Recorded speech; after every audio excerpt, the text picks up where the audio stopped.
Brett, will start it off Sunday, 500 pro games. That's a pretty cool milestone.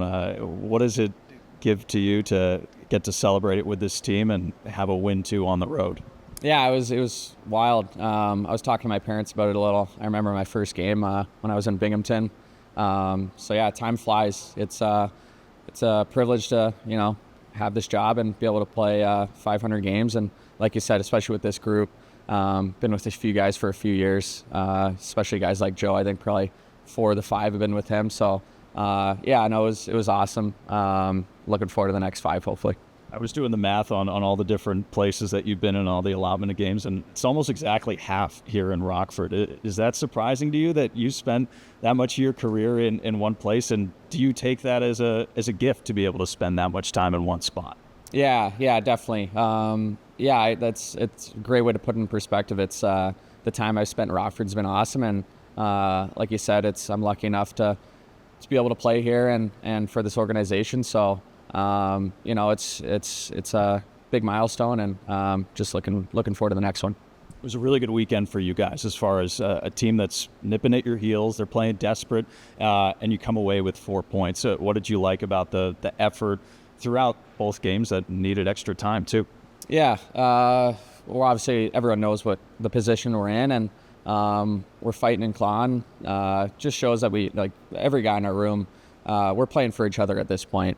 We dug ourselves a hole, but every guy's trying to climb out of it together right now, and all we can do is just focus on the next game and just try to keep fighting, keep our season alive.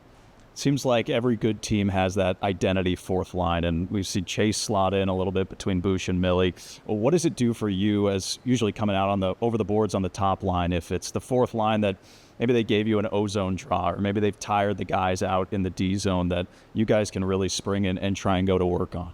Yeah, I think just kind of the vibe they bring. They're every night. There's guys on the other team that have a similar role, and never once have Millie or Bush or even a guy like Perrott.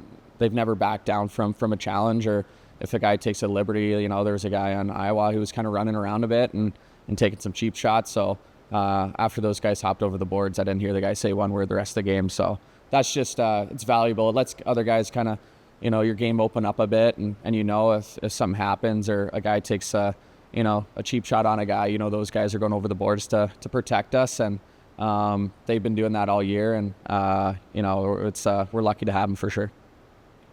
What do you see as the biggest reason why you guys have gone on this run lately? Is it just the personnel that's currently here that has come together, or what is it that has worked so well for the IceHogs the last couple of weeks here? I wish I knew, to be honest. I think it's just, we're playing desperate. We're playing, not necessarily like we have nothing to lose, but I think we know every game is so important at this point. And we were just saying earlier today, we wish we could have had this, this kind of streak we're on in maybe January, December, but it's, we just got to play the hand we're dealt right now, and just keep going. That's all we can do is just, try to stay alive. Is there mixed emotions in the locker room when a Korchinski and the Toninato guys of that caliber get called up?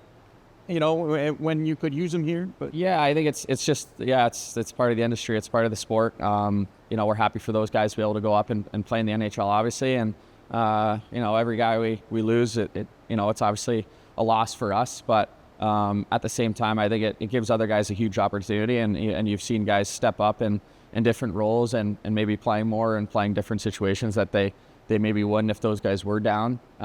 So I look at it both ways. It's obviously we wish we had them, but at the same time, it's a great opportunity for some of these other guys to show that they can do that job too. You have to play division opponents a lot, but you got Iowa 5 times in 6 games. I mean, how hard is it to keep stepping out on the ice and seeing those guys across from you?